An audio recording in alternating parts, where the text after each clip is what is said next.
Welcome, everybody. Welcome to the Aurora's Committee of Adjustment meeting.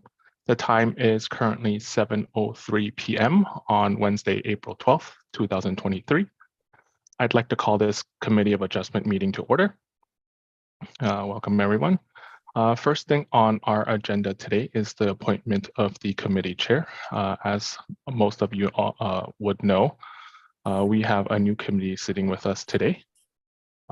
So without further ado, I would like to open nomination for the position of the chair of the Committee of Adjustment for a 4-year term for the years 2023 to 2027. Are there any current nominations?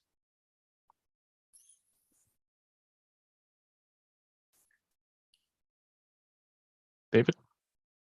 I can put forward my name. Thank you. Are there any further nominations for the chair? Once again, are there any further nominations for the position of the chair? I would second the nomination of David since he's got the experience. Thank you, Michael. So nominations are now closed. May I have a mover and seconder for the motion then? Chris? I'll second that. Sorry, Chris, would you like to move yes, a motion? I would like to move the motion to appoint David as the chair. Perfect. And Michael, you're seconding? I'm seconded. Any comments or questions? Then I'll call to vote. All in favor? Opposed? Perfect, that carries.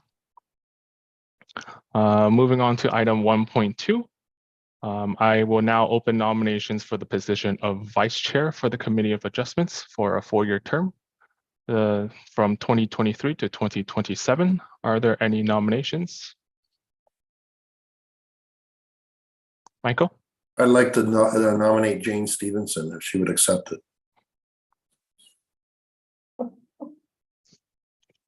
Are there any further nominations? David? I would nominate Michael Visconti as vice chair. I really didn't want to go this time around, so I'd like to thank you for your nomination, but I'd rather not this time. Thank you, Michael.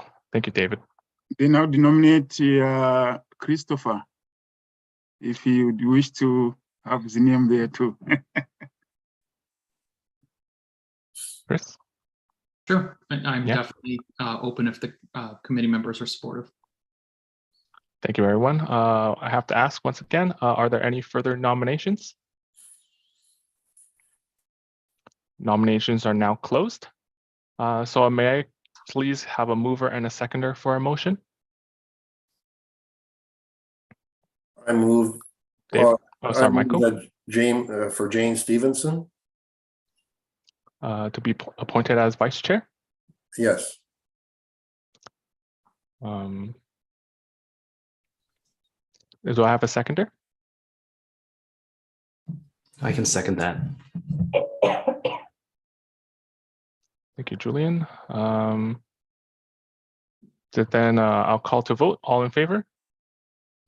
Before we vote, just to confirm, Jane, is that a role that you, I'm not asking because for myself, just is that a role that you would like to accept before we vote on your behalf? Yeah, yes, I can do that, yeah. Actually, before I call to the vote, can I get a mover in a sec, or Chris, are you still interested in being the vice chair? I'm more than happy for Jane to take the role. Definitely Perfect. support. Then can I call the vote? All in favor for Jane to be vice chair of the Committee of Adjustment? Opposed? That carries. Now that we have appointed a member of the chair, now that we have appointed a member as the chair, I will now pass the meeting over to our appointed chair, David. Thank you. Thank you, Peter, for handling the appointment of committee chair. And also thank you, Jane Stevenson, for accepting the nomination as vice chair. I also thank all of you members for being involved in this process. Now we'll start with the land acknowledgement. The town of Aurora acknowledges that the Anishinaabe lands on which we live and work in the traditional and treaty number 20 territories of the Chippewas of Georgina Island, as well as many other nations whose presence here continues to this day. As the closest First Nation to Aurora, we recognize the special relationship the Chippewas have with the lands and waters of this territory. They are the water protectors and environmental stewards of these lands. And as a municipality, we join them in these responsibilities. We further acknowledge that Aurora is part of the treaty lands of the Mississaugas and Chippewas, recognized through Treaty number 13, as well as the Williams Treaties of 1923.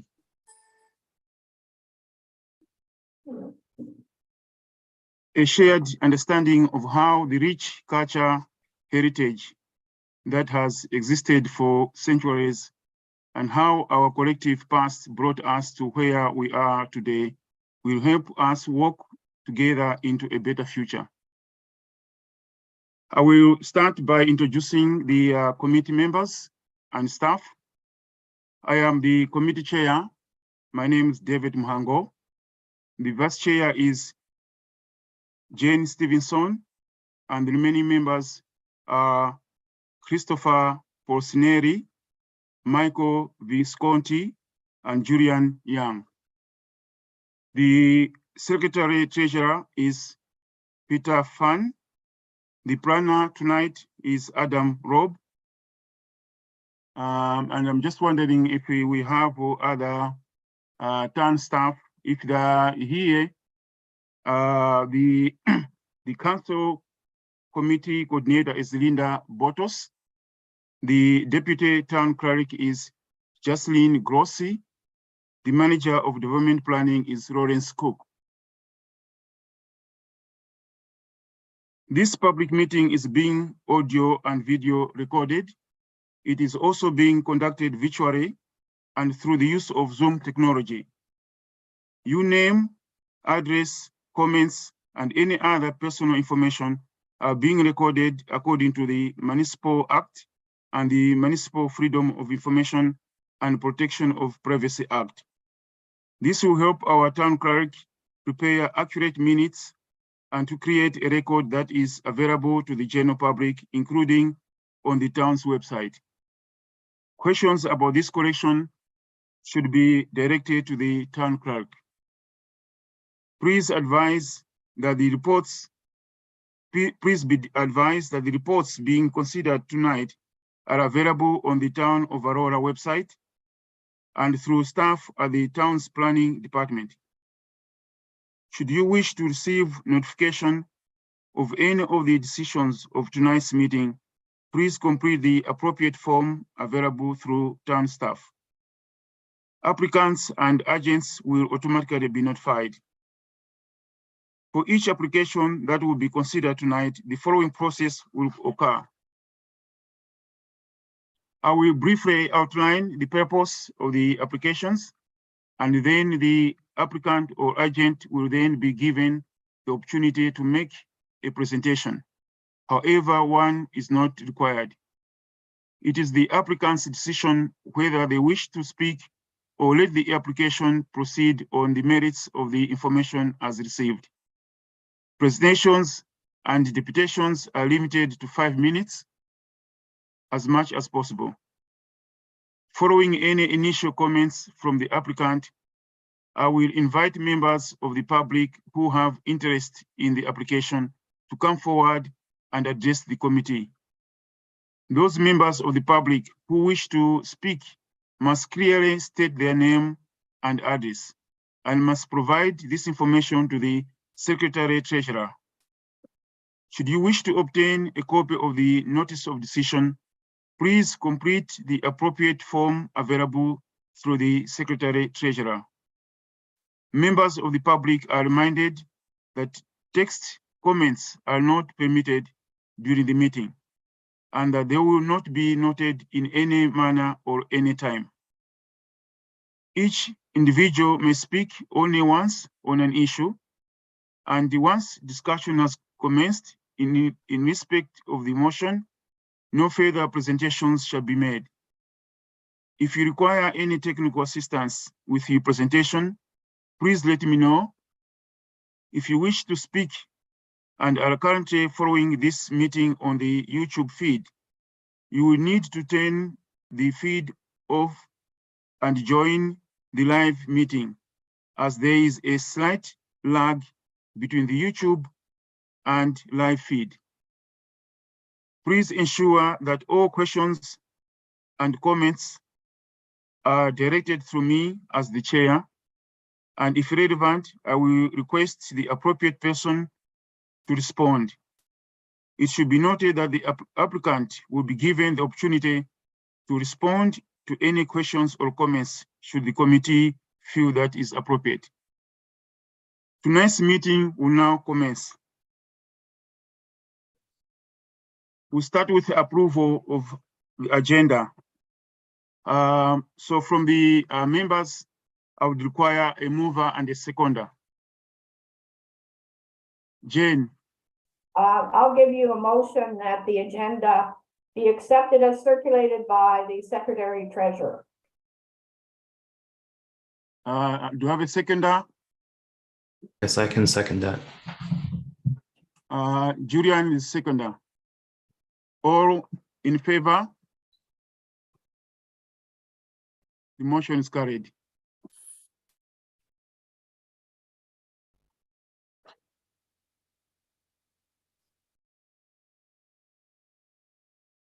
To the members, are there any declarations of pecuniary interest and the general nature thereof? No. No. So if you know, you can shake your heads, then I would see that. Thank you. Now, the next item is the approval of the agenda. Can I have a mover and seconder, please? I move approval. So Michael is the mover. Can I have a seconder? Christopher is seconder. Motion.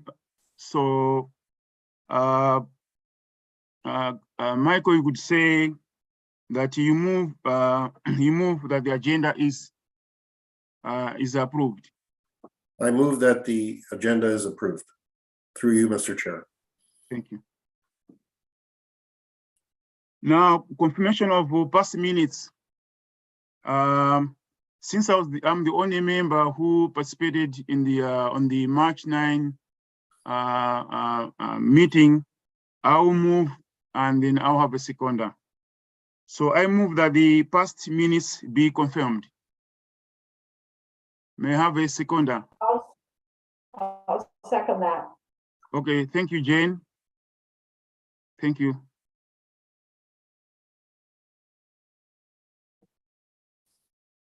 Now we'll start hearing of the applications.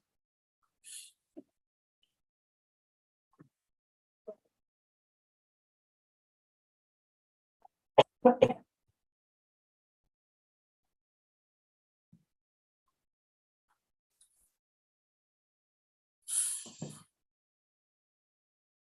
before we start hearing the applications, I just want to remind the members that to focus on what is relevant to the application before us. So the first application is a minor variance application MV-2023-11 for Aurora HGD Inc. The application.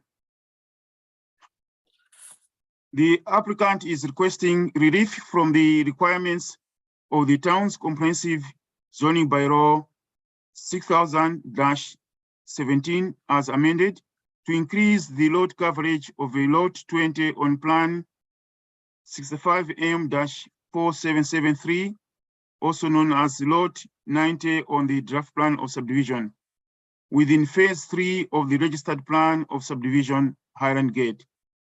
The following relief is being requested.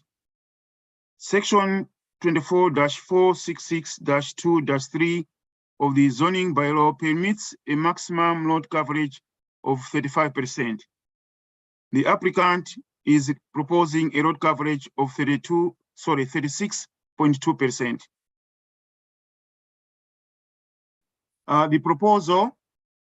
The applicant is proposing to construct a 2-story residential dwelling on the subject lands.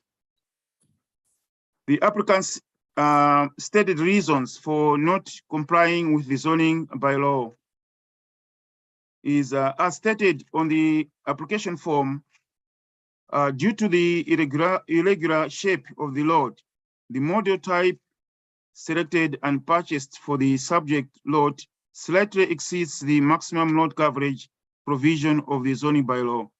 However, the house will fully comply with the minimum front, rear, and side setbacks. As such, the increase in lot coverage is minor in nature, will not impact the neighboring properties, and meets the general intent of the official plan and zoning bylaw. Comments from planning. Actually, with regards to the 4 tests, regarding the general intent of the official plan, staff are of the opinion that the requested variance is in keeping with the general intent of the official plan and that it will have no impact on the existing neighborhood character. Regarding the general intent of the zoning bylaw, staff are of the opinion that the proposed variance meets the general intent of the zoning bylaw. Regarding whether it is desirable for the appropriate development of the lands or not, staff are of the opinion that the requested increase in lot coverage is desirable for the appropriate development of the lot. With regards to whether it is considered minor in nature or not, staff are of the opinion that the requested increase in lot coverage from 35% to 32.2% is minor in nature and will not alter the character of the neighborhood or cause any adverse impact to the adjacent properties. Additional comments from town department divisions, department or divisions or external agencies. The building division preliminary zoning review was completed on February 24, 2023. For the rest of the town departments or divisions and agencies, no objections. Written submissions were not received at the time of writing the report. Staff recommend approval of the requested variance subject to the conditions, to one condition actually outlined in Appendix A.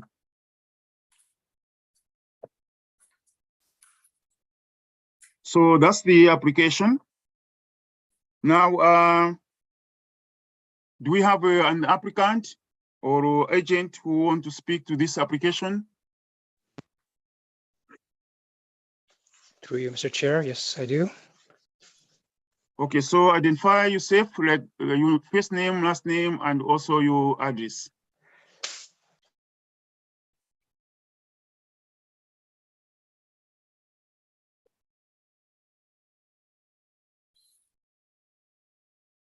We cannot hear you. It seems you are muted. Hello, can you hear me now? Yes. So your first name, last name, and address. First name Allen, last name Whiting, address 11 Scott Brown Street in Markham.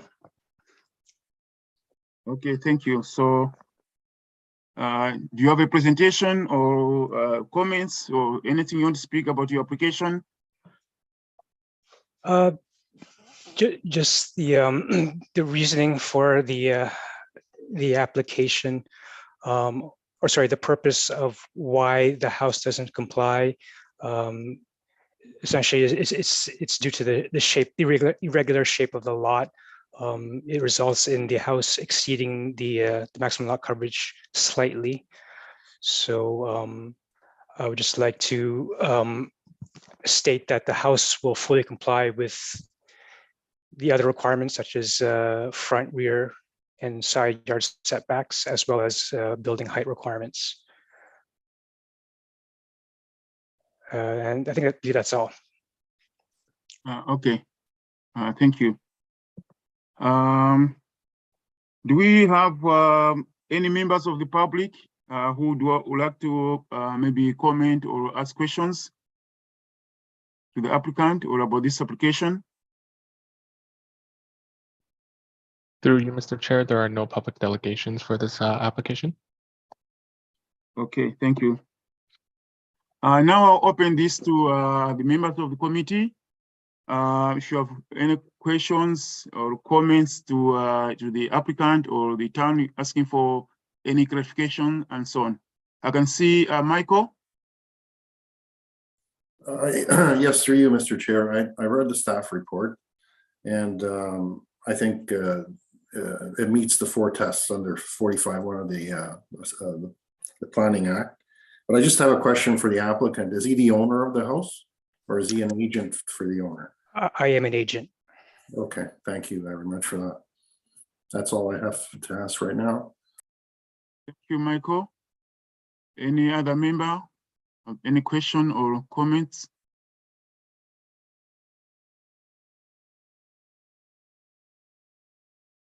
Okay, I can see no another member having questions.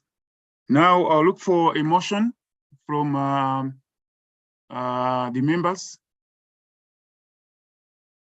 for approval or denial of the application. Jane?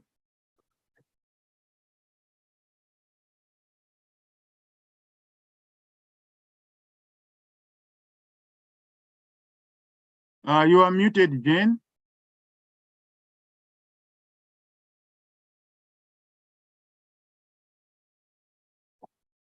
I'll give you a motion, Mr. Chair, that application MV-2023-11 be approved, subject to the condition in the report MV-2023-11, subject to that condition. You want me to read it out? No, that's enough. Yeah, that's enough. Yeah. So do you have any seconder for the motion? Christopher. Through you, Mr. Chair, I second the motion to approve MV 2023-11.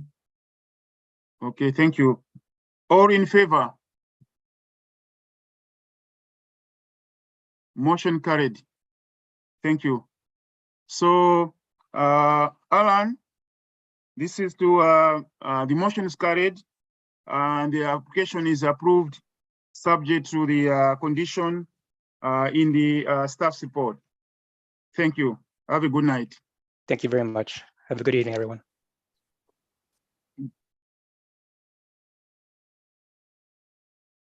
Now we'll move to the second application. This is a minor variance application MV-2023-12 for Galloway Real Estate Investment Trust. The applicant is requesting relief from the requirements of the town's comprehensive zoning bylaw 6000-17 as amended to permit the use of a supermarket on the subject lands. The following relief is being requested. Section 24.221.1 of the zoning bylaw states that supermarkets shall not be permitted on the lands. The applicant is requesting to include supermarkets as a permitted use. The proposal.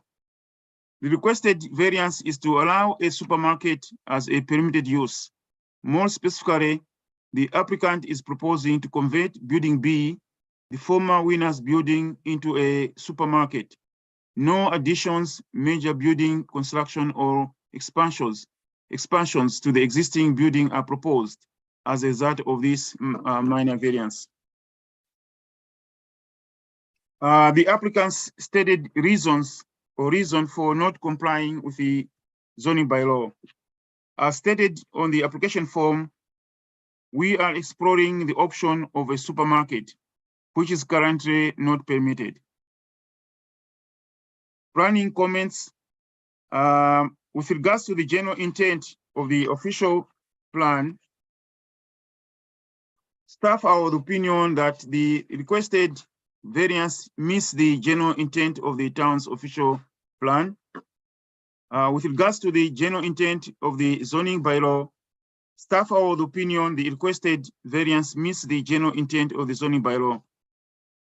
With regards to whether this is desirable for appropriate development of the land, staff are of the opinion that the requested variance is desirable for the lands.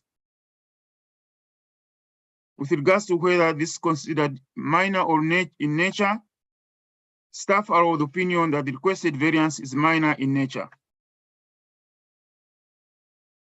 Additional comments from town department or divisions and the external agencies. Building division, preliminary zoning review completed, no other non-compliance identified. There were no objections from engineering division, operation services, parks, operation services, and York region. No comments from Central York Fire Services and Lexington Region Conservation Authority. There were 3 opposition letters from the Ratepayers Association, the Legacy Acres Ratepayers Association, from 1 resident at 44 Murray Drive, and 2 residents who reside at the town complex on Mosaic Avenue. Staff recommend approval of the application with 1 recommended condition of approval. So that's the application.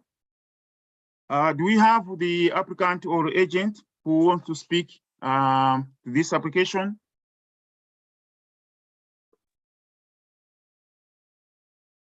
Through the chair, hi there. Yes, I'm Matthew Kruger, Director of Development at Smart Centers.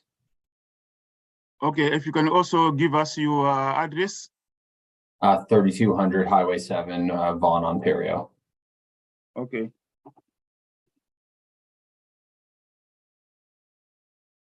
So do you have a presentation, or you want to have comments or say something about your application to the committee? Through you, the chair, we agree with the recommendation of approval contained within planning staff report. We are in receipt of the opposition letters, and overall we want to preserve retail as much as possible on the site. And we also will note that we were encouraged in our public meetings to maintain and even expand the retail at times. So wanted to make note of that, and we again agree with the recommendations of planning. And thanks for your time tonight, and here to answer any questions on behalf of Smart Centers. Thanks, everyone. So I'll just see, have you looked at the 3 opposition letters? Through the chair, yes. Yes, I have. So do you have any comments or anything you want to speak about what's been raised in those opposition letters? Through the chair, yes, basically, kind of reiterating what I said, that we have had many inquiries for food uses, and we just want to utilize our vacant retail on the site, kind of clean it up a little and make better use of the site. Grocery stores are, of course, a positive and good amenity to all residents who live in an area. We do have similar rights to do so right now, but it limits the size to specialty stores that had to do with historic zoning. And also in our many public meetings and our discussions with residents, we were encouraged to maintain retail on site. So we're just following through and conforming to those recommendations. And we've had a lot of inquiries to temporary uses on the site. So we're looking to preserve the retail and possibly allow a tenant to be located there. Thank you. Okay, thank you. Are there any members of the public who are interested in this application that would like to address the committee? Through you, Mr. Chair, there are no public delegations for this application. Okay, thank you. Now this is open to the members of the committee who may have questions or want to comment on this application.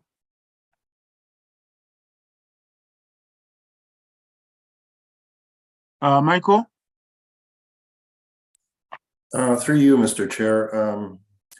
I read the staff report, and it's well written, and it takes into account the official plan, the zoning bylaw, the future potential use of the site.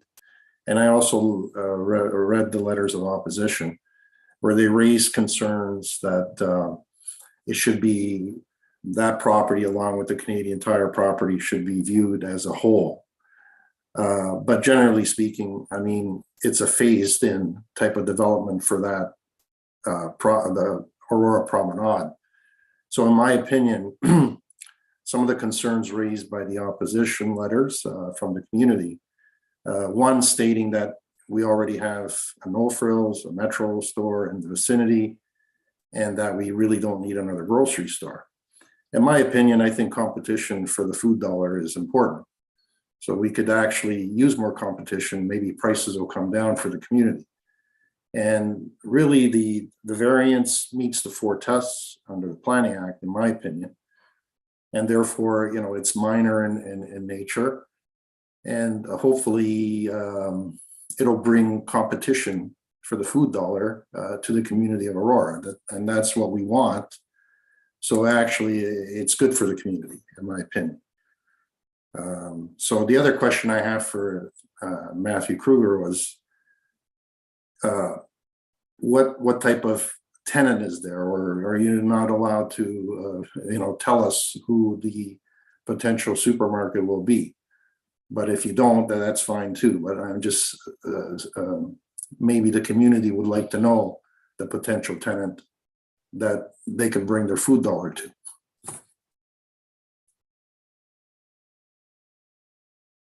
So Michael, are you available? Are you around?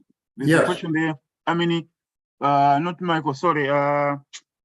Matt, sorry, I said Michael, Matt. Through you, the chair, yes, I'm available to answer the question. Can I begin? Yes, please. Through you, Mr. Chair. Unfortunately, at this time, I'm not at liberty to say the exact tenant. The purpose of the variance is to simply be able to properly respond to inquiries we do receive from various tenants who obviously, it's a non-starter if if the use is not permitted on the land. So that just gets us able, from a business perspective, to get the conversation started. And that at this time, unfortunately, that's all I can share. Thank you for that, Matt. if there's no other further questions, I'd like to move a motion to approve the application, but I leave it to the chair and the other members to further questions. Thank you. Yeah, thank you, Michael. Wait for other members. Any members of the committee who want to ask questions or comment on this application? No. Just one thing I just want you to the staff, planning staff, just to address this question or comment from the Ratepayers Association. Basically, they're saying this application, this minor variance application, is premature. The owner is not submitting any detailed plans and so on. What will be your response to that? So if you would have Adam. Yes, absolutely. And through you, Mr. Chair, I would say that this application is not premature. Again, it is an important ability to be able to utilize the existing commercial space and the existing infrastructure of that commercial site to make it viable as the overall redevelopment still occurs over an anticipated long term. Okay. And I know Michael mentioned something, but I don't want to say he provided the answer. He answered some of my question, but I would like to hear this from the town staff. The fact that there's no frills there, and there's also metro, and then you're having another superstore. From planning point of view, so that's not an issue at all, or how would you address that comment? Yes, through you, Mr. Chair, and Michael did obviously raise a lot of good points, and not to echo too much of what he said, because they're all very valid. I would obviously overall agree with everything Michael said, and would say that competition is good. Free market business decisions can also occur outside of the 4-part test, and what we're here to evaluate is the 4-part test, which this application does meet. And yeah, I would echo a lot of what Michael already said. Okay, thank you very much. Right. So we don't have any public delegation and so on. So are there any motions? I know Michael was coming up with a motion. Okay, I'll move that application file number MV 2023-12 be approved. Subject to conditions as stated. Okay, thank you. May I have a mover? Any mover? Oh, sorry, any seconder? Jane? I'll Stevenson? second that motion. All in favor? Motion carried. So, Matt, the motion is carried that the application is approved, subject to that condition, the condition in the staff report. So, thank you very much, and have a good night. You as well. Thank you.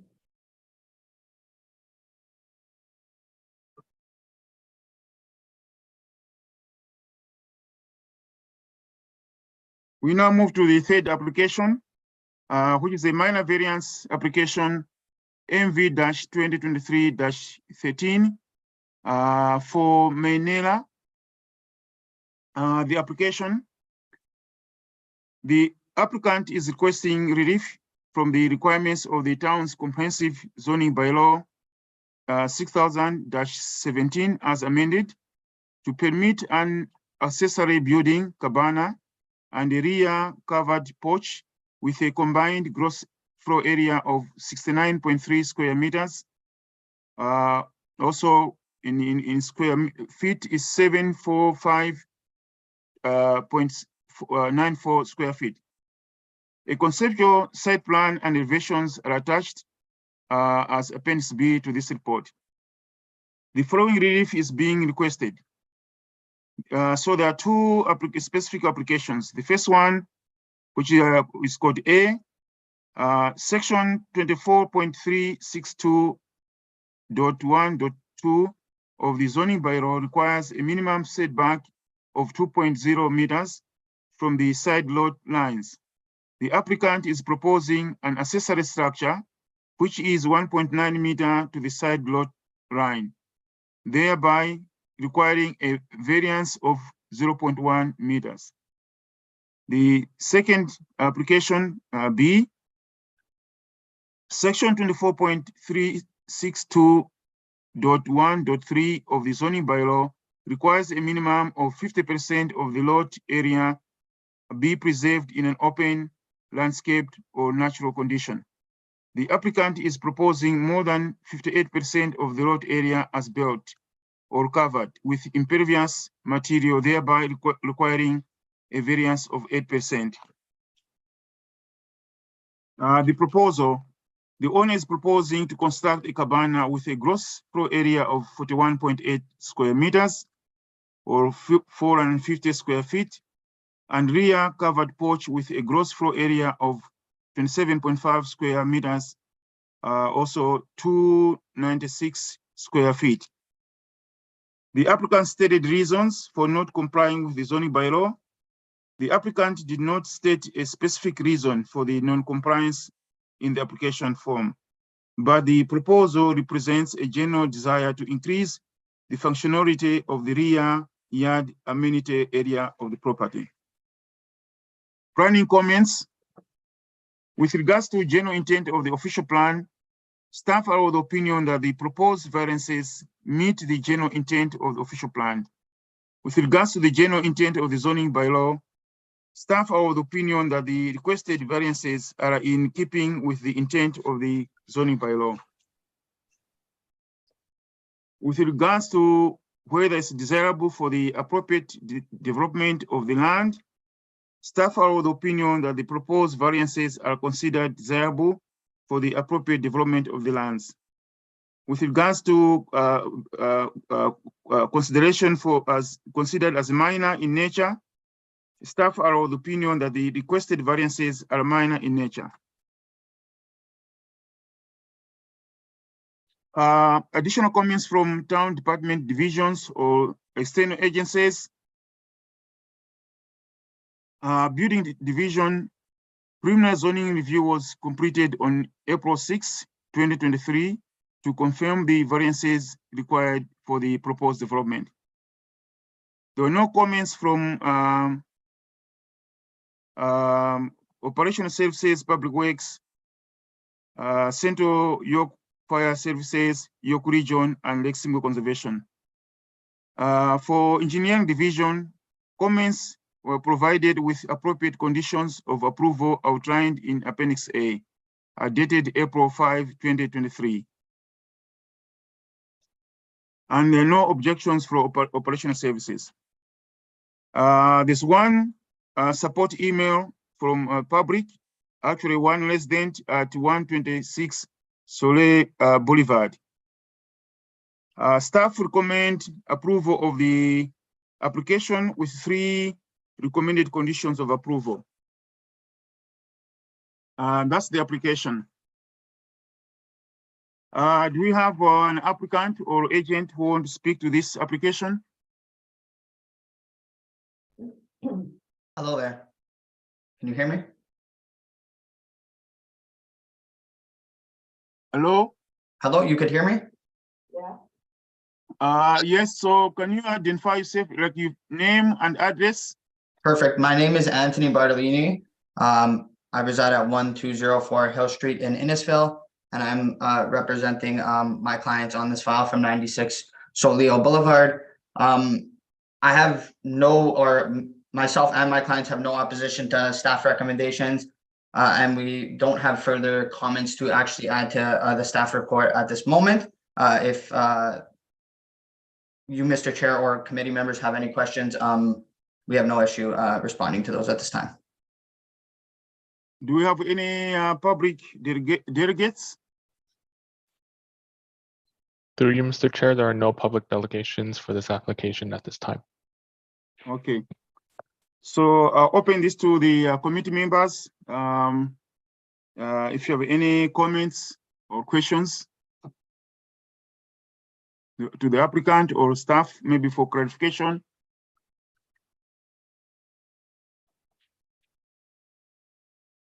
Christopher? Through you, Mr. Chair, 2 questions.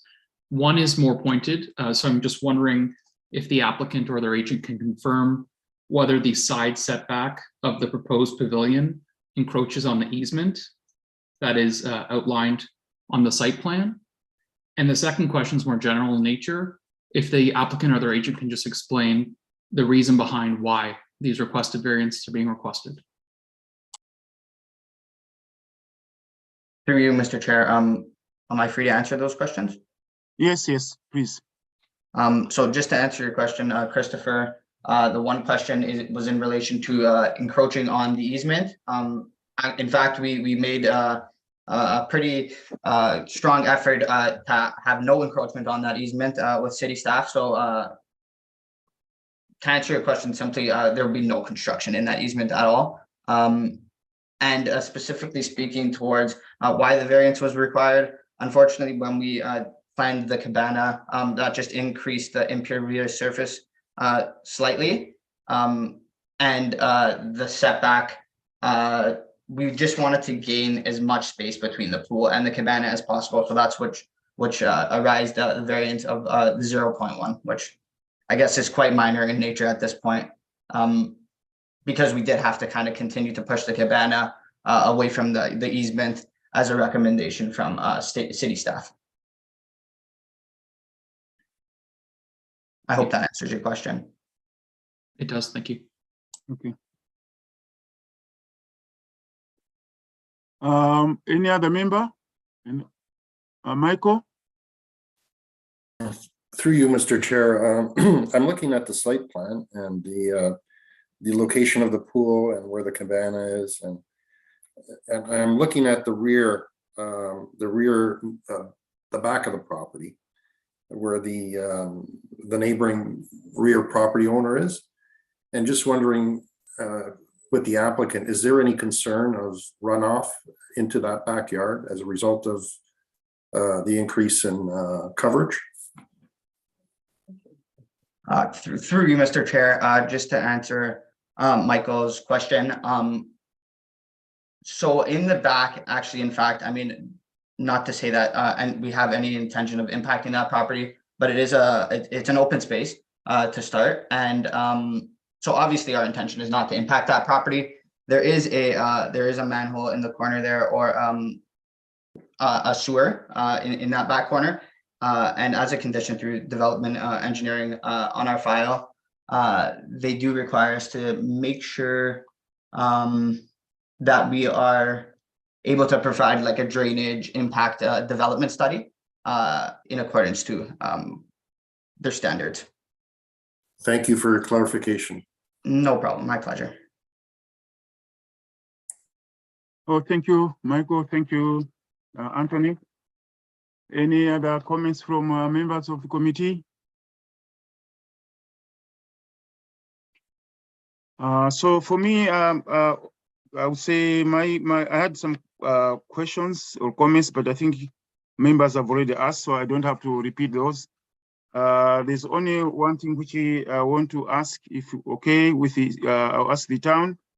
If let's say this application is going to be approved, I'm just wondering for condition number 2, just make sure it looks binding. If we could put the word shall, so that you could read that the owner shall provide a report instead of just the owner provide. Will that be okay?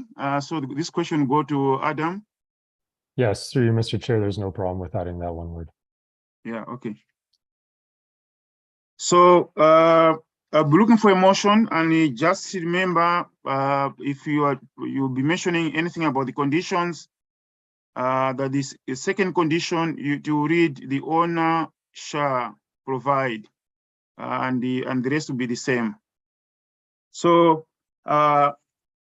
any motions from the members of the committee?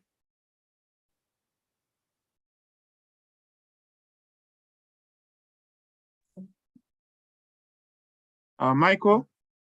Through you, Mr. Chair, I read the staff report. In my opinion, it meets the 4 tests under the Planning Act, and I move to approve the application subject to the conditions as provided in Appendix A, with the change as you noted. Thank you. Any seconder? motion? Jane, I'll second that motion. all in favor of the motion? Motion is carried. So, Anthony, the motion is carried that the application has been approved, subject to the conditions in the staff report. Thank you very much. Thank you. Thank you, and have a good night. Thank you very much. Have a good evening.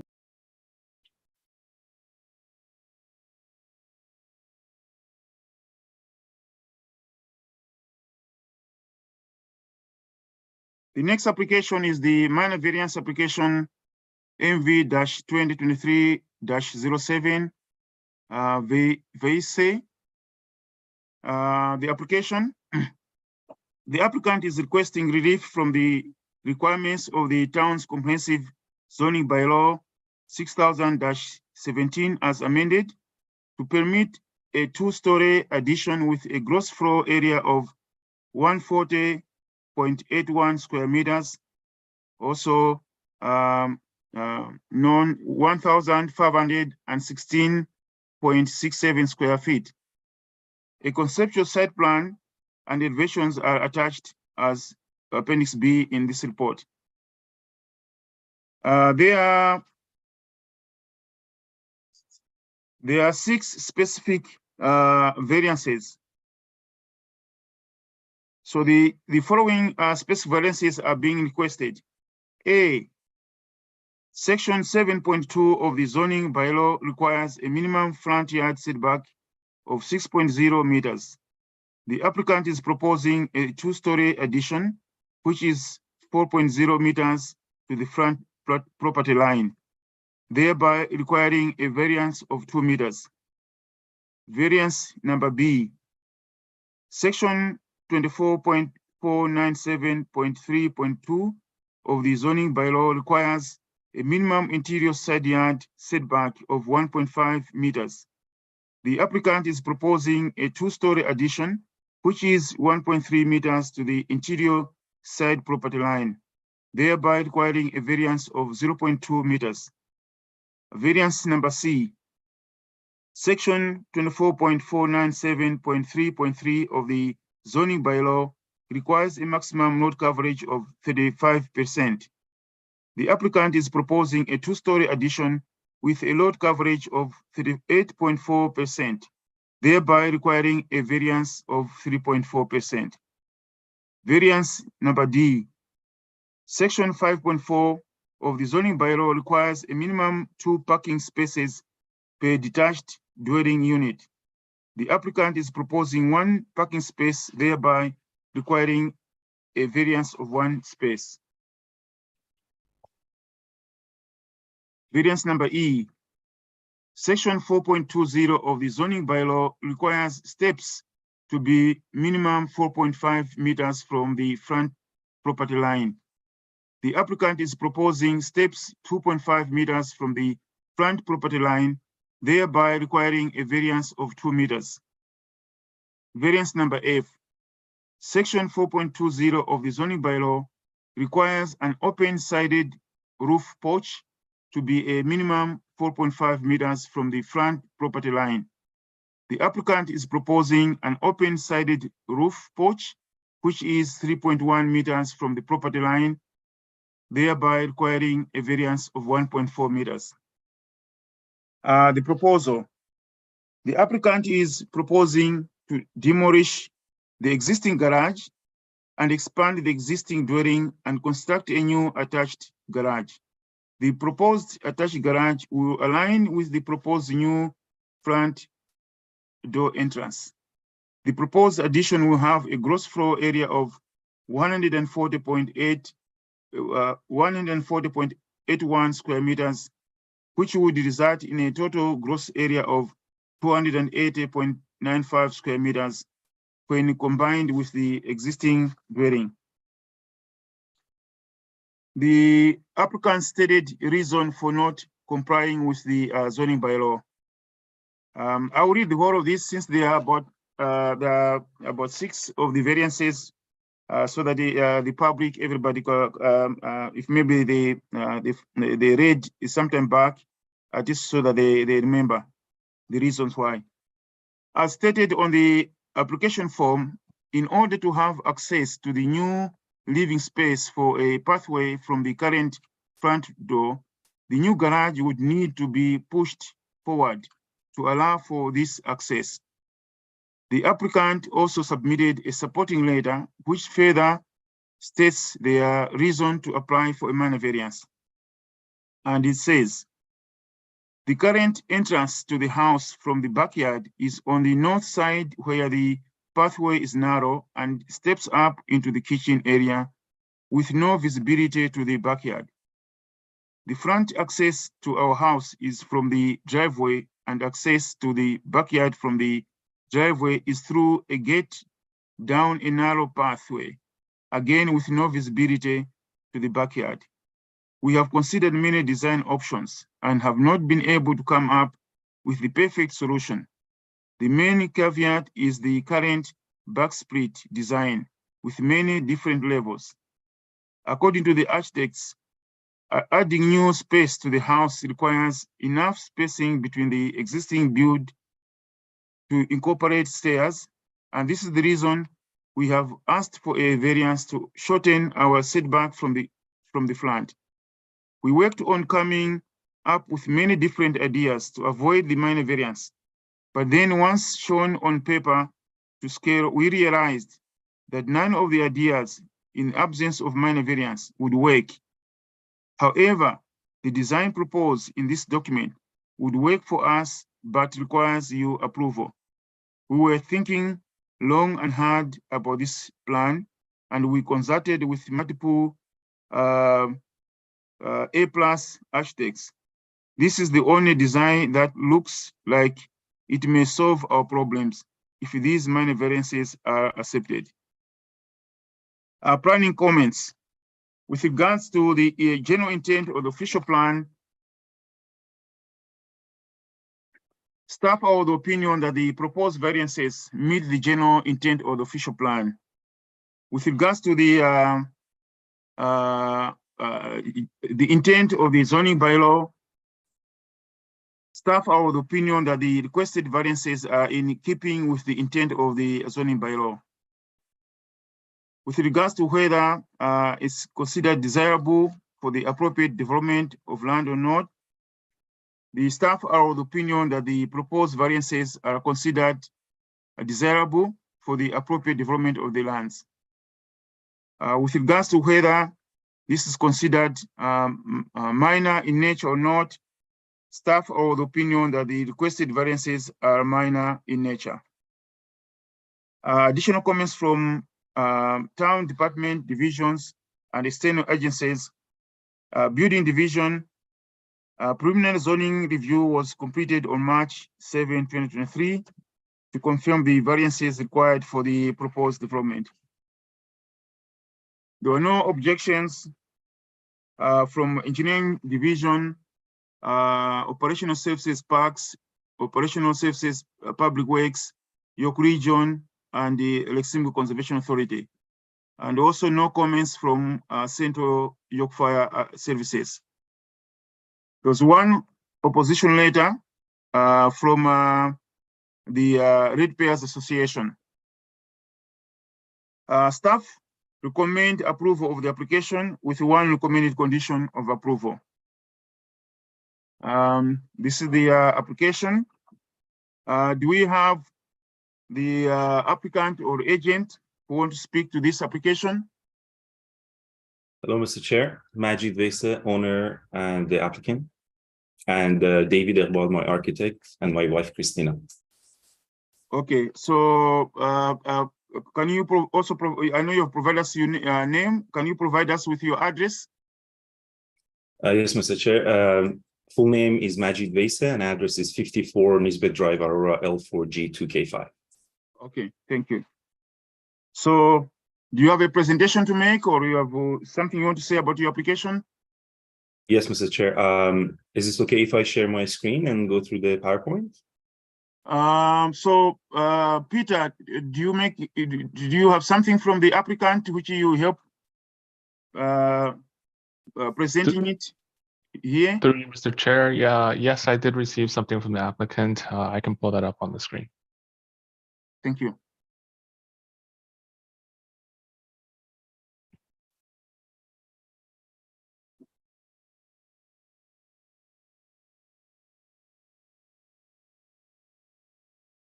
Thank you.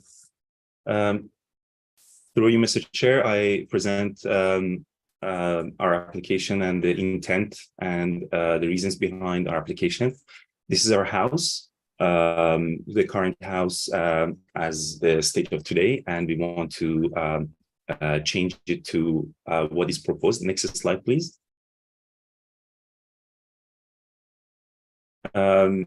So basically, as you can see from the left-hand side of the house, there would be a two-story construction, which takes that space in front of the existing garage and goes up to almost same height, but just a bit more of that existing unit, and which includes a garage and the back family room, and at the top an in-law unit. Next slide, please. We moved to this property in 2017. Since then, we're blessed with two kids, a 4-year-old son and a 3-year-old girl. And the family is growing. We were subject to the impact from COVID. Our job turned to be hybrid. Myself, I'm working for Google. I'm a senior manager, and I go to Waterloo 2 days a week. And for 3 days a week, I work from home. My wife also has a hybrid work style. We spend a lot of time at home, and we have in-laws are depending on us. They spend a lot of time with us. They're getting older, and most of the time we either have my parents or my wife's parents staying with us. Basically, we need a lot of space. And these are the changes that happened in the past 5 years that we got to this conclusion. Next slide, please. To put some face into the characters, this is our family. Myself, Christina, my wife, Reza, my son, and Elena, my daughter. I'd let my wife to also introduce herself. And hi, everyone. So I'm Christina. I just wanted to say that we're very partial to the area. We love Aurora. I grew up in Aurora. My great-grandfather worked at the rail station in Aurora, like I think way back when. My grandmother grew up in Aurora as well. She went to the high school that's now an apartment building off Wall Street. And we would just love to stay in Aurora and optimize our house for our family. Thank you. Next slide, please. So the problem one that we are asking for minor variance is we have unusable backyard. Our backyard has no walkout. This is a 35-year-old house with a split design. The only door from the house to the backyard is through the kitchen, and we have all the garbage bins right out of there with a narrow pathway. And our kids want to go to the backyard pretty much every single day throughout the year. And it's been not safe and without hygiene that we let them go out to the backyard, and basically, and there's no visibility for us to protect them. So basically our backyard is completely unusable for our family. Next slide, please. This is the door where our kids have to go through to access to the backyard. And this is the only space we have to kind of keep our waste product. And there is no visibility to the backyard. Basically, we can use this door, or we cannot entertain an idea to have a walkout, which is from the basement and is lower than the backyard level, and it still doesn't give us any visibility to the backyard while the kids are in the backyard. Next slide, please. All rooms are utilized. We have all the bedrooms for our kids, and we have in-laws all the time staying in our kids' bedroom. No privacy. We have really problem with the space and privacy right now because of that reason. And at the same time, we also feel responsible towards our parents to provide them a safe and respectful environment as they continuously stay with us, and we have to take care of them. Next slide, please. The other issue that we have is that this back split design house doesn't have a family room. The family room is basically combined with the kitchen and with right in front of the entrance door. And that basically we cannot host anyone. Our hosts are basically right in the kitchen, and the entrance door is right inside the family room. Next slide, please.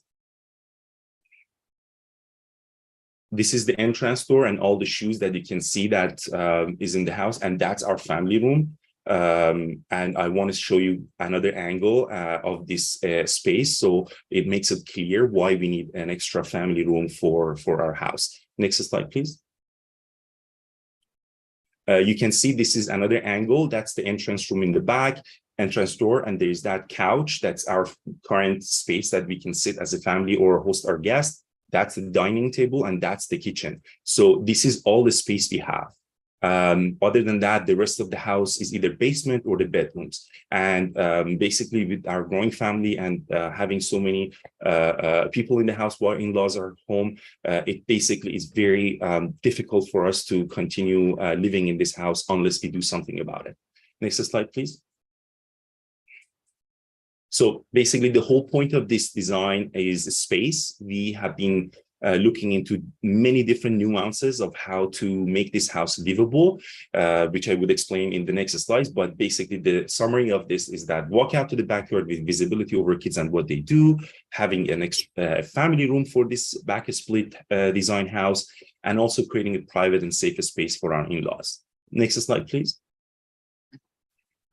This is the basically a design that David is here. He would be able to ask questions if there was any in terms of how the design is put together. My basically 2 cents on this is that the garage is designed as small as possible. You guys know that a normal standard garage is 12 feet by 22. The length of this new garage is only 20 feet.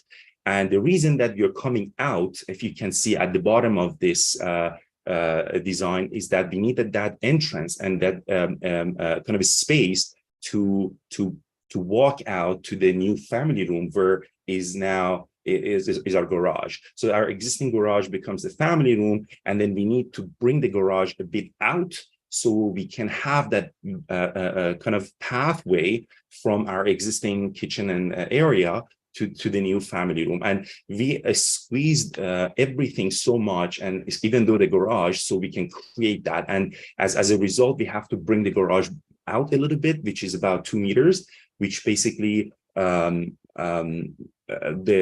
distance from there, from the end the garage door to the road is about now 12.5 meters.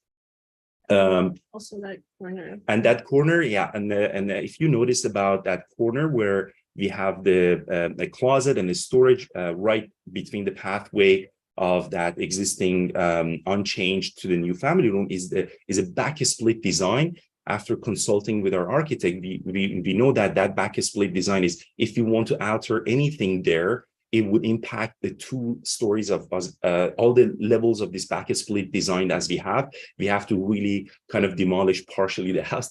Because of that split design, we can kind of make that change. Yeah. And that would also eliminate 2 of the bedrooms that we're using, because that corner there where it says room 2, that's a bedroom space. And if we did anything to that corner, again, we're reducing our bedrooms, which we need, because hopefully soon we hope to be, 3 children, and then also having space for, our in-laws, and those 2 bedrooms are also, the kids are using exactly. right now. So if we basically alter the existing house, the whole thing would defeat the purpose, and we might as well move to another house. Yeah, we would have loved to cut off that corner, but we can't. We can't. Next slide, please. This is the second level, as we have the in-law suite kind of compacted in that unit, as we want to have that privacy. We want to host my parents and Christina's parents there, as they need our care. So we also have an entrance to that area from the second level, so we can take care of them. Basically, that's about it. If there was any question with regards to the land coverage and all the other minor variances, we would be much happy to answer that. Thank you. Okay, thank you. Maybe before I ask about the public delegation, there's something I should have asked here at the beginning. Maybe Peter or Adam, can you confirm minor variance B, the second one, is about the 1.3 meters. When I look at the drawing, the current drawing, again, I'm not sure whether it's on the left. So I'm looking at the drawing, the figure, whether it's on left or right, but still I'm seeing it on the drawing shows 1.39 or 1.42. But in the application, it says 1.30. I would say maybe 0. Can you just confirm that is it the 1.3 or the 1.39? Yes, through you, Mr. Chair. That is an existing legal non-conforming condition, and the variance requested gets rounded down to the 1.3, but it would be as built at the 1.39. Oh, okay. Okay, thank you very much. And sorry, to further clarify, that is an existing condition. Yeah, okay, thank you. Anyway, now, do we have any members of the public who want to address the committee? Through you, Mr. Chair, there are no members of the public who are wishing to delegate for this application. So are there any questions or comments from the members of the committee?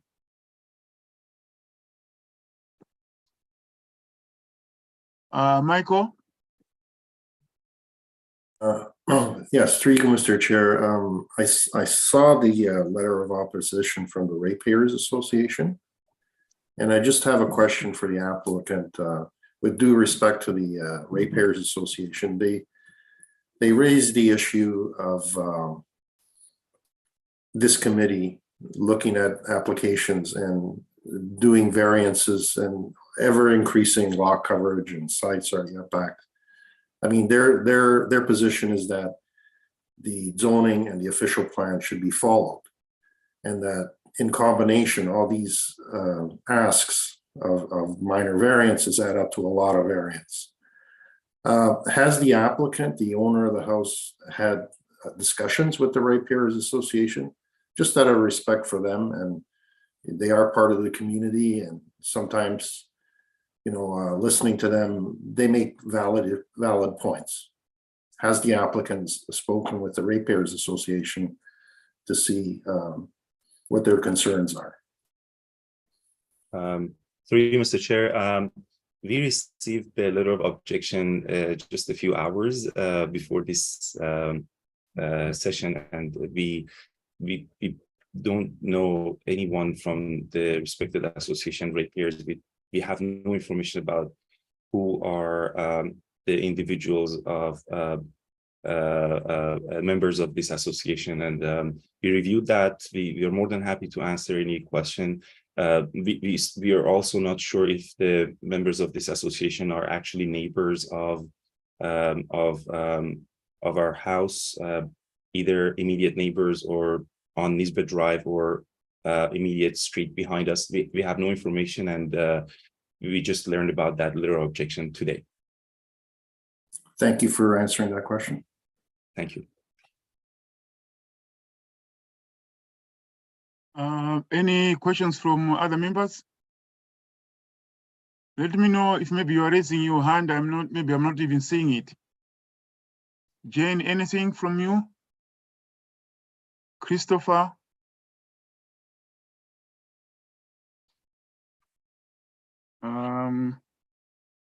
So for me, again, as the Mr. Chair, Mr. Rob had his hand up. I don't know if you saw it. Oh, okay, yeah. Adam, yes, please. Yeah, through you, Mr. Chair. And I was just putting my hand up because maybe I can provide a bit of additional context to Michael's question. So it is not required for applicants to consult directly with the Ratepayers Association. And just a bit of history too for the area. We do have an approved set of urban design guidelines. And to be honest, I read the letter of opposition too, and there is actually applaud given to the way this building has been designed. It is complementary in nature. It is overall sympathetic in the nature. And the comment about precedent setting, each application is to be reviewed on its own grounds, own merits. And, quite honestly, I think this application has done a very good job of working the parameters of the site and designing in a manner that is appropriate. And it quite frankly, should be a standard that is held for any future applications as well, so that it isn't a precedent purely on a numerical or mathematical basis, but on a design and context one. Thank you, Adam. Really appreciate it. Yeah. No problem. So since we are not having any questions from, Michael.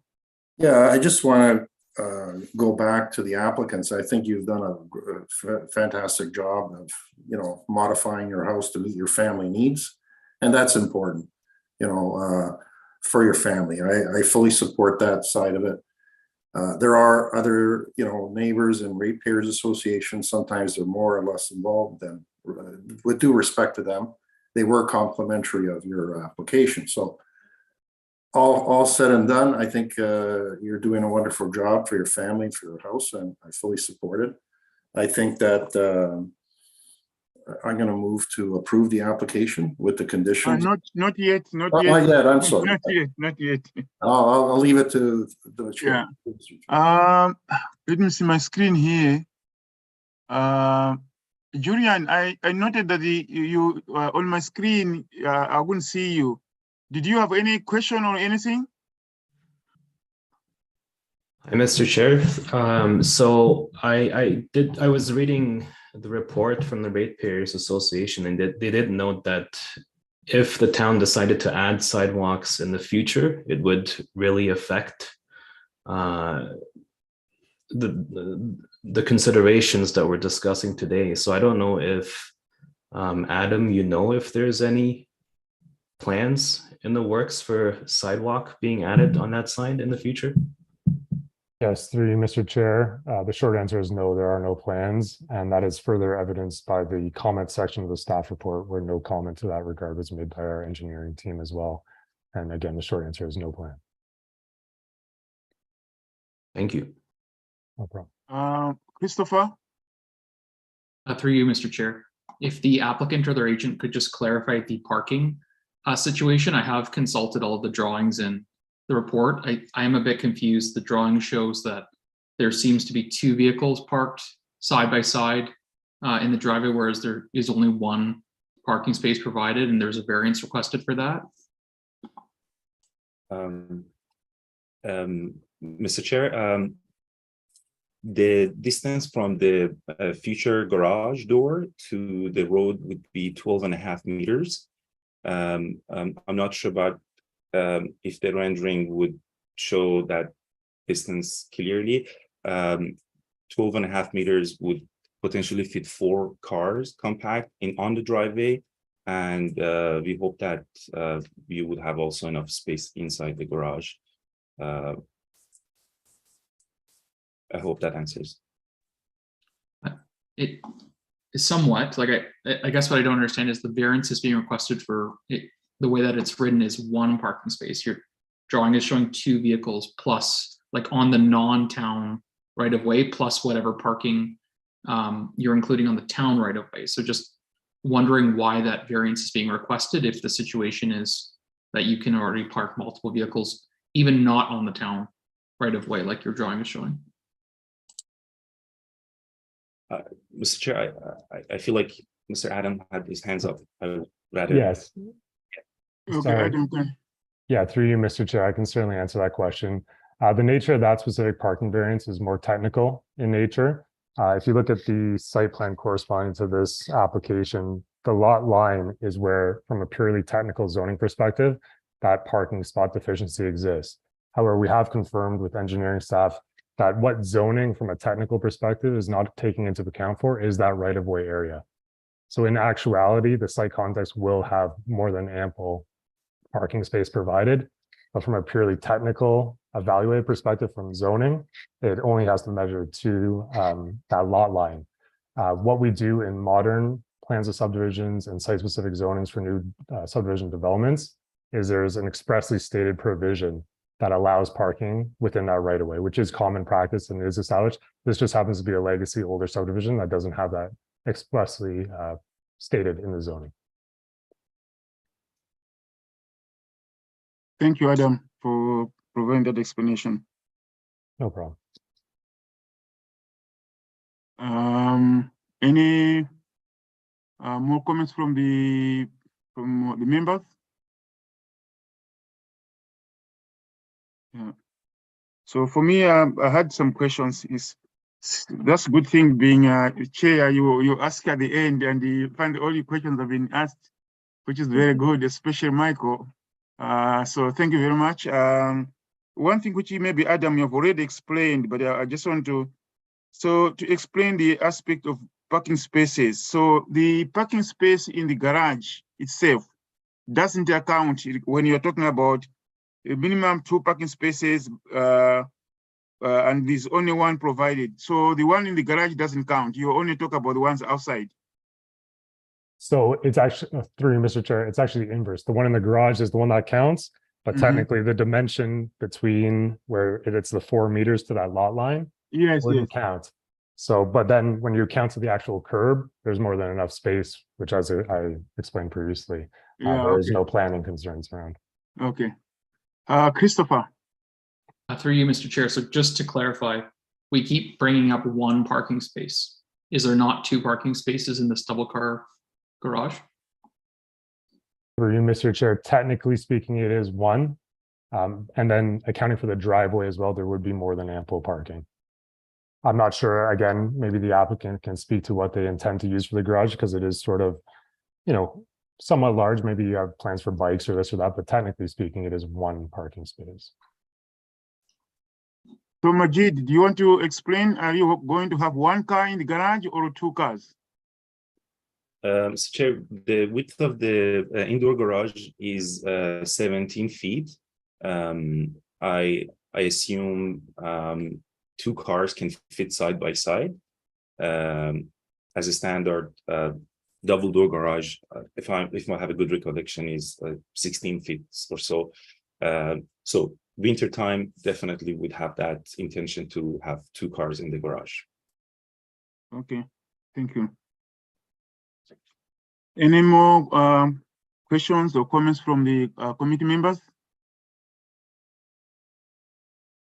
Okay, so before we ask for motion, since we have got 6 specific minor variances, sometimes if you say, you never know, one member may approve a certain number or not, or deny another one. There's that approach where we could have motions for each application. If that member who was that feeling that maybe may not support one minor variance, but if members they don't see any need, then we will just have one motion for all 6 variances. So I'll just ask a question: do you want to look at each to have motion for each variance, or we just lump them together?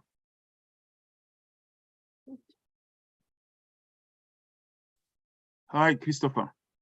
Through you, Mr. Chair. So not directly answering, I have an opinion on your question, just not directly answering. Variance D, the way that the applicant has described the parking situation does not appear to be required. So just wanted to point that out. It seems as though if we're counting interior parking spaces, there already are 2. So wanted to raise that if that variance is even required to be voted on. Yeah, so so we can if you want, so that's the proposal. So we can, let's say, vote on the A, B, C, E, and the F. Then we'll do another motion for D. Would that be okay for members? Michael? Um, You are muted, Michael. I think section D refers to the zoning bylaw. Under section 5.4 of the zoning bylaw requires 2 parking spaces for each dwelling unit. So this is a detached dwelling unit. It requires 2. The applicant is proposing 1. Now, if they have space for 2 cars, that's beyond the scope of the zoning bylaw because it's met its condition. Yeah. So I think it needs to be there, in my opinion, but maybe planning department could tell me differently. Yeah, through you, Mr. Chair, it does have to be there. Again, it is one of those variances that is rooted in a more technical nature around measuring to the lot line and things like that. But just from a purely technical zoning perspective, this is something that was raised through the preliminary zoning review that is taken by all applications through their initial application and through our building department. It has been identified and it should be, considered. Okay. So should we look at them all together? Or should we look at the separately?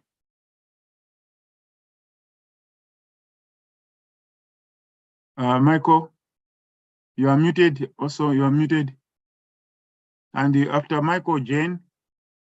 With respect, through you, Mr. Chair, to Christopher's raising of the issue, I think that as the planner said, it needs to be there. And I think if we take it out, it basically does a disservice to the entire, to his plans anyway. So I am of the opinion to leave it in, take it all together. And I move to approve the application with the conditions as stated. Okay, what about Jane? I agree with Michael, and I will second that motion. Okay, so it seems the members are moving ahead. Anything from Julian? I see Julian is smiling.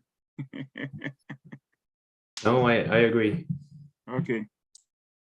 Okay, so I'll officially look for a motion from the members. Okay, Michael? Yes, I move that file MV-2023-07 be approved, subject to the condition as stated in the planning report. Do I have a seconder? Any seconder? Jane? I will second that motion. All in favor? The motion? Motion carried.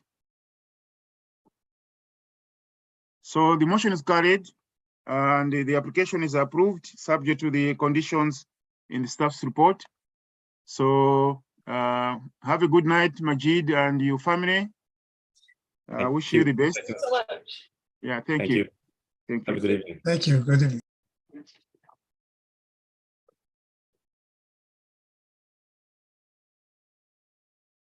We'll move to the last application. This is minor variance application MV-2023-09 for RP Partners Aurora Limited.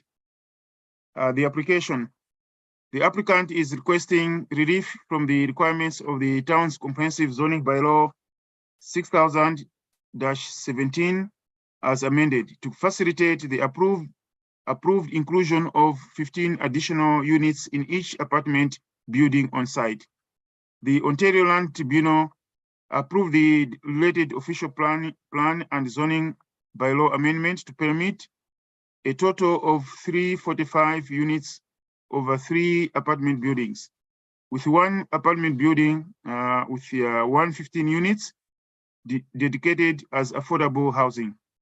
The property contains 2 site-specific zones, each with the same technical provisions, but with 1 site-specific zoning being for the dedicated affordable housing building and is subject to a holding provision to ensure related affordable housing agreements are implemented. The following specific variances are being requested over the property and the 2 specific zones. So I've got two specific zones, each with the two variances. Now, site-specific zone RA2 in brackets 535 for two apartment buildings. Variance number A, section 24.535.2.1 of the zoning bylaw requires a minimum lot area per dwelling unit of 60.0 square meters. The applicant is proposing a lot area of 52.0 square meters per dwelling unit to accommodate the approved unit total being provided. Minor variance number B, section 24.535.2.1 of the zoning bylaw only permits an amenity room above the 7th story if it does not exceed 450 square meters. The applicant is proposing an amenity room with a GFA of 528 square meters with the increase in size necessary to accommodate the approved unit total being provided.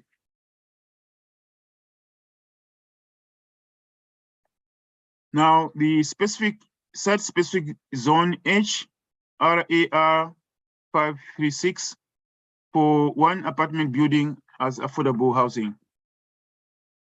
Minor variance number C, section 24.536.2.1 of the zoning bylaw requires a minimum lot area per dwelling unit of 60.0 square meters. The applicant is proposing a lot area of 52.0 square meters per dwelling unit to accommodate the approved unit total being provided. Variance number D, section 24.536.2.1 of the zoning bylaw only permits an amenity room above the 7th story if it does not exceed 450 square meters.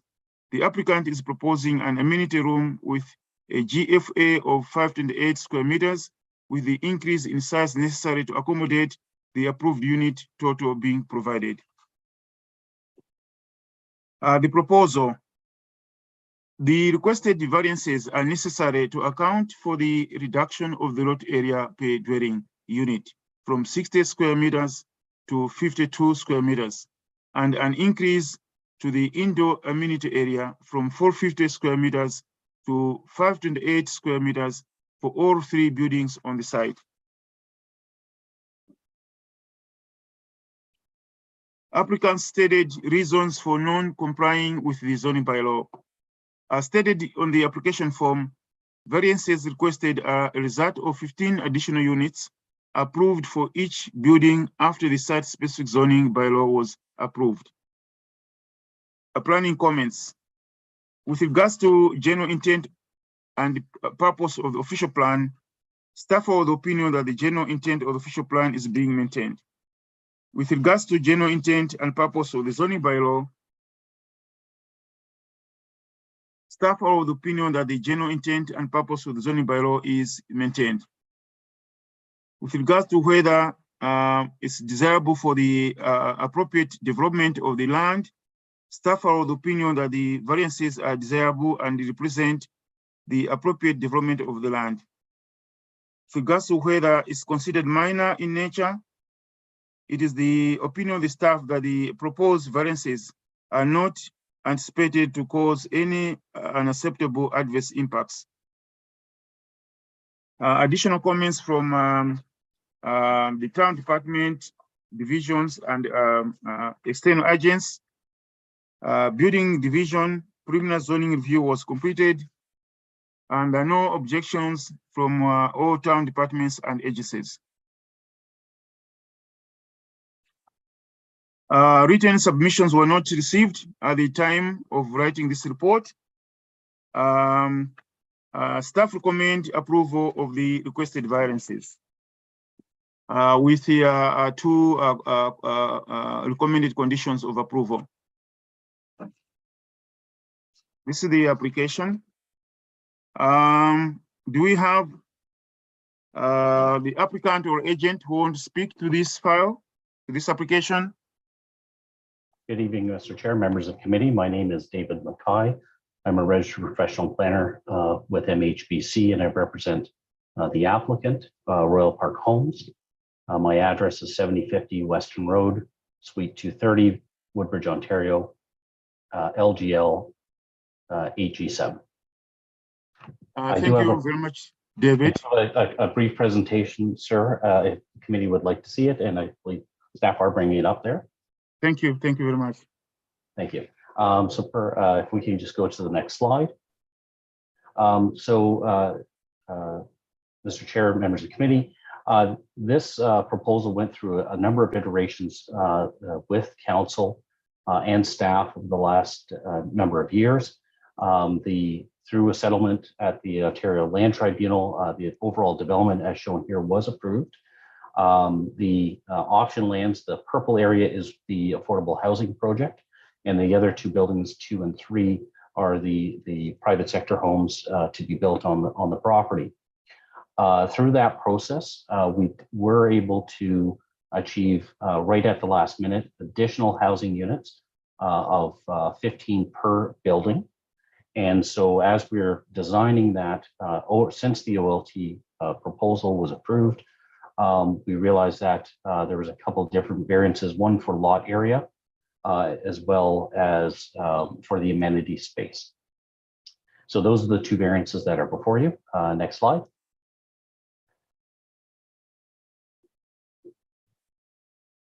As noted, so on both sets of properties, both zones, we are requesting an increase of the rooftop amenity space provision from 450 square meters to 528 square meters. And that is, and I'll get into this in a bit of detail, but that's again related specifically to a mathematical formula of the number of units per building times the requirement of the bylaw and our ability to provide for that in a consolidated form on the roof of the buildings. The second variance, again, is applying to both zones. It's really a technical variance. The original lot area requirement was set based on the original unit count, and it was not accommodated for the additional units that council ultimately approved through the site-specific bylaw. So we're just cleaning that component up. And again, that applies to both zones, which apply to the affordable housing unit, the one in purple, that site, as well as the private sector home site for the other two buildings. Next slide. So in terms of the rooftop amenity variance, on the left, you can see what the current penthouse design is. And so what we would be doing is there's an indoor amenity space on the roof that wraps around the mechanical penthouse and the elevator overrun. And so what we would be doing is just taking that space and increasing the size of it. The dimensions would increase slightly, still leaving a significant amenity space and setback from the edges of the building, which is shown on the right-hand side. And that would meet the bylaw requirements and provide for the appropriate amenity space, indoor amenity space that we're requesting. Next slide. In terms of if you look at the buildings themselves, the design without the increased penthouse is on the left. The increased penthouse size is on the right, and you can see that it's not even noticeable on these plans in terms of the change that is shown. So that allows for the proposal to facilitate those additional units without significant impact on the adjacent properties that exist around the site. Next slide. And what it does allow for is for a consolidated amenity space to be provided, which will accommodate an exercise area, lounge areas, party rooms, and whatnot. And these are just some images of our clients thinking on it from their promotional material, but it allows that for all to be in one place rather than separated if this variance is not approved by the committee. Next slide. In terms of the lot area requirement, as I mentioned, the lot area is what it is. It's unfortunate that this was not picked up in the site-specific bylaw when the units were increased by council. And so we're just dealing with technical variance to address that matter. It does not impact the site itself or the positioning of the buildings, the parking areas, the landscaping, all the setbacks, all of those things are continue to be met as envisioned by council through the official plan and zoning bylaw amendment. So it really is just a technical variance that we're requesting to accommodate those additional units. Next slide. So in conclusion, in my professional opinion and that of planning staff, we believe that the 4 tests have been met. It is consistent with and conforms to the various policy goals for intensifying the subject lands in an appropriate manner at the provincial, regional, and town level. It does maintain the general intent and purpose of the official plan by providing for those additional housing units that were supported by council. It does maintain the general intent of the bylaw to provide for those 3 7-story buildings. It provides for the additional amenity space balanced off with the overall design, which consists of an appropriate building design and landscaping around those buildings. And again, the amenity spaces to rectify that differential in terms of the additional space required by the increased number of units per building. We feel that the variances are desirable and appropriate. They're modest in terms of the zone standards, and they allow for that additional housing to occur. And they are individually and collectively minor in nature when you look at the overall site design, and they do not create any undue or unacceptable impacts. So with that, I'd be happy to answer any questions that committee may have. Thank you. Thank you very much, David. Do we have any public delegates? Through you, Mr. Chair, there are no registered public delegations for this application. Okay, so are there any questions or comments from the committee members?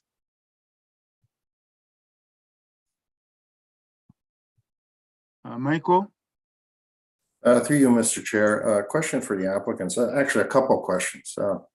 Has there been a traffic study done on the positioning of the entrance to those 3 buildings or on Leslie Street? I drove by the property and I noticed where the position of the entrance and egress ingress to the property, there's a center medium on Leslie. And in fact, if it's where I'm thinking it's going to be, it's very close to the Esso gas station. And immediately there's an entrance to the gas station as well as left turn, right turn lanes with a center median, not allowing left turns or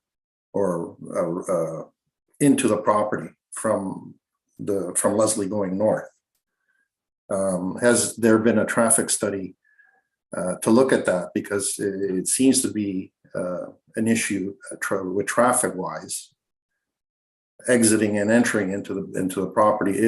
If you bring up the site plan, you'll see that where that entrance, if I'm incorrect on my assumption, that entrance is very close to the Esso gas station entrance. Yeah, through you, Mr. Chair.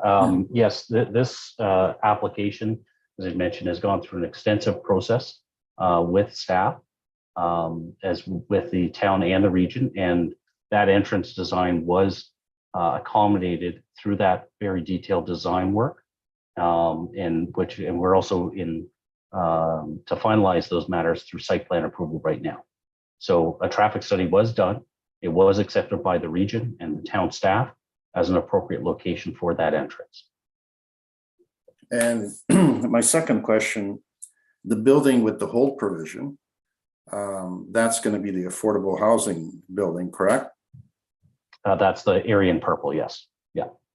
So the affordable housing is not meant to be in the 2 condo buildings. Is there units portioned into 2 condo buildings for affordable housing, or is that strictly in the building that's got a holding provision on it?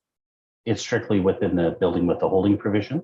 There was an arrangement through the Ontario Land Tribunal settlement as part of the Section 37 agreement entered into with the town, that the region's housing authority would take possession of that building itself.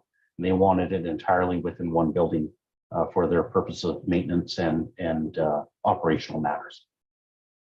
So that it would be a rental building. Is that I correct? assume that's, yes, I assume that would be a rental building. Okay. Thank you for the clarification. And I guess, you know, one of my concerns is not having been privy to the discussions with the region and do the traffic study is, I do have a concern with that entrance into the building. Maybe planning department can address that, because if it's indeed next to the entrance to the Esso station, I know the area well. There's a backup in the morning from Wellington Street going north with left turn and right turn traffic trying to get in onto Wellington Street towards the 404. So if all of a sudden you've got people coming out of the buildings with their cars trying to get in there, it's going to create some bottlenecks and congestion.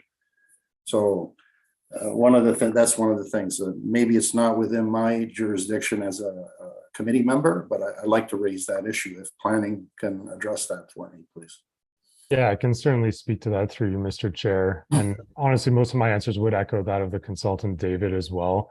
This is an approved development. It is OLT approved. It has been recognized as good and appropriate planning on the site. And quite frankly, it's somewhat out of the scope of the variances that are in front of us here at hand today, right? With that approval having already occurred, you know, the matter today is the two variances, which quite frankly are more updating of the architectural elements, right? There's no site changes, there's no facade changes. And yes, as David McKay provided earlier, the appropriate studies have all been prepared to support the approval of this plan. And even at the OLT level, it has been recognized as good and appropriate planning. Thank you for that. No further questions. Questions from other members of the committee? Jane, any question? Julian, any question, comments? Christopher? No questions, Mr. Chair. Thank you. Okay. I also don't have any questions or comments. It's sort of clear for me. I just want to thank the applicant for the drawings. Lots of drawings, lots of illustrations made things very easy for me to understand the application and the specific variances which were being asked. So thank you very much for that. So with that, I would ask for any motions from the committee.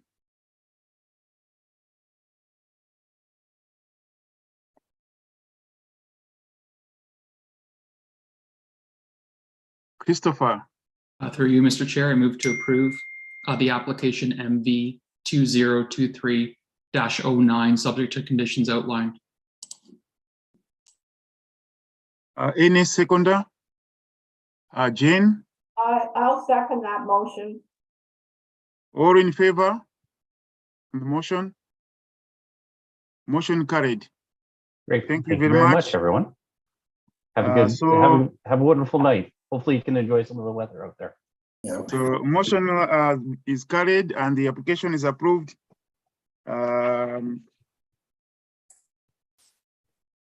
Subject to the two conditions in the staff's report. So thank you, Dave McKay. Wishing you a good night. Thank you very much. Yeah, thank you. Evening. Thank you.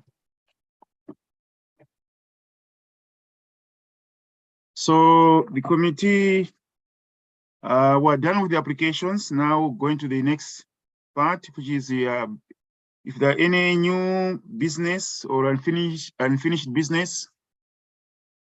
Maybe Adam and Peter, maybe there's something you want to let us know, or even staff, or members, if you have something. Through you, Mr. Chair, nothing from me. Through you, Mr. Chair, nothing from myself either. Okay, so I need to have a motion from members, we require only a mover for adjournment of the meeting, tonight's meeting. I move approval of adjournment. Okay, Michael, thank you.